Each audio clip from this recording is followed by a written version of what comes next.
5 ознак дефіциту магнію, які більшість ігнорує. Якщо ти прокидаєшся втомленою, проблема може бути не у сні.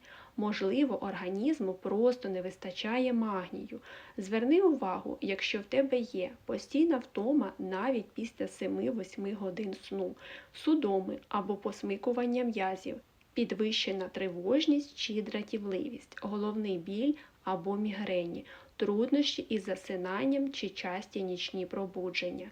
Важливо, ці симптоми можуть бути пов'язані не лише з дефіцитом магнію, а й з іншими станами, тому не варто самостійно ставити собі діагнозів. Хочеш зрозуміти, чого саме не вистачає твоєму організму та з чого почати відновлення, пиши в коментарях магній, і я запрошу тебе на безкоштовну консультацію.